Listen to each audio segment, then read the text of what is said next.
എന്നോട് സംസാരിക്കുകയോ ഞങ്ങൾക്ക് എത്തുകയും ചെയ്തിട്ടില്ല. വളരെ ഫ്രീ ഹാൻഡായിട്ട് പറയുന്നു. അദ്ദേഹത്തിന് ഉറപ്പ് നൽകുകയാണ്, അദ്ദേഹം ഇത് ഞങ്ങൾക്ക് വേണമെന്ന് എഴുതി തന്നാൽ 24 മണിക്കൂറിനുള്ളിൽ ഈ 113 വണ്ടികളും കോർപ്പറേഷൻ തിരിച്ചു കൊടുത്തേക്കാം. കോർപ്പറേഷൻ അത് കൊണ്ടുപോയി അവർക്ക് ഇഷ്ടമുള്ള സ്ഥലത്ത് ഞങ്ങളുടെ ഡിപ്പോയിൽ നിന്ന് ഇടാകത്തില്ല. എല്ലാവരും ശ്രദ്ധിച്ച് കേൾക്കണം. ഞാൻ പറയുന്നത് വളച്ചൊടിക്കാൻ ശ്രമിക്കരുത്.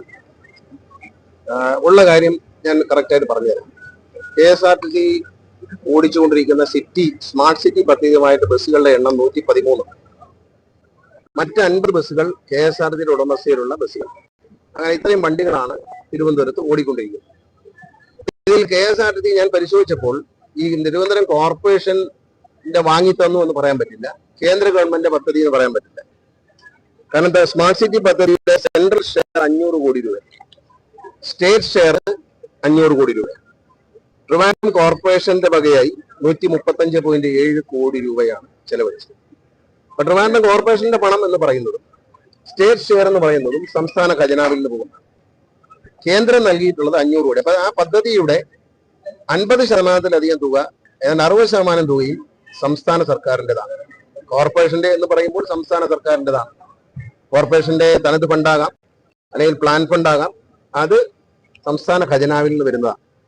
ഈ പദ്ധതിയുടെ ഭാഗമായി നടത്തിയ അനേകം വികസനങ്ങളുടെ ഭാഗമായി വാങ്ങിയതാണ് ഈ 113 വാഹനങ്ങൾ വാങ്ങുന്ന അതിനകത്താണ് വാങ്ങിയത്. 50 വാഹനങ്ങൾ KSRTC ഉള്ളതിനകത്ത് ഇവർക്ക് യാതൊരു കാര്യമില്ല, കോർപ്പറേഷൻ ഒരു കാര്യമില്ല. ഈ 113 ഒരു ട്രൈ പാർട്ടി എഗ്രിമെന്റ് ആണ്. ഈ എഗ്രിമെന്റിൽ corporation, government, smart city corporation and swift, ഈ 3 കമ്പനികൾ തമ്മിലാണ് എഗ്രിമെന്റ് ഉള്ളത്. ഈ എഗ്രിമെന്റിലെ ഒരു ക്ലോസിൽ പറയുന്നു, ഇതിനൊരു അഡ്വൈസറി കമ്മിറ്റി ഉണ്ട്. വണ്ടികൾ ഓടുന്നത് എങ്ങനെയാണ്, നന്നായി ഓടുന്നുണ്ടോ, എവിടെയാണ് ഓടുന്നതെന്നെല്ലാം കാണിക്കാൻ വേണ്ടി ഒരു അഡ്വൈസറി. ആ അഡ്വൈസറി കമ്മിറ്റിയെ മേയർ ചെയർ ചെയ്യണം എന്ന് മാത്രമേ പറഞ്ഞില്ല. ഈ വണ്ടികളുടെ മെയിൻ്റനൻസ് മുഴുവൻ KSRTC ആണ്. ഇതിന് ഡ്രൈവർ, കണ്ടക്ടർ, ടിക്കറ്റ് മെഷീൻ, സർവ്വ സാധനങ്ങളും KSRTC. ഈ വണ്ടിയുടെ ഒരു സ്ഥിതി വളരെ മോശമായി. ഞാൻ മന്ത്രിയായി വന്നിട്ട് 2 വർഷം കഴിഞ്ഞു. വിവാദം ഉണ്ടാക്കിയ നഷ്ടത്തിലാണ് എന്ന് ഞാൻ പറഞ്ഞു. നഷ്ടത്തിൽ തന്നെയായിരുന്നു. അന്ന് ഒരു വണ്ടിയുടെ ശരാശരി വരുമാനം 2500 രൂപയായിരുന്നു, ഒരു വണ്ടിയുടെ ഒരു ദിവസത്തെ വരുമാനം.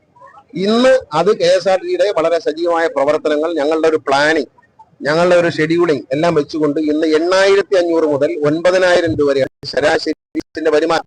ഇത് കേരളത്തിൽ ജനങ്ങൾ കേൾക്കണം. ഈ 2500-ൽ നിന്ന് 2 വർഷം കൊണ്ട് 8000, 2 വർഷമല്ല, അതിനു മുമ്പേ ആയി കഴിഞ്ഞു. 1 വർഷത്തിനുള്ളിൽ തന്നെ 8000 മുതൽ 8500, 9000 രൂപ വരെ നമ്മൾ വരുമാനം വർദ്ധിപ്പിച്ചു.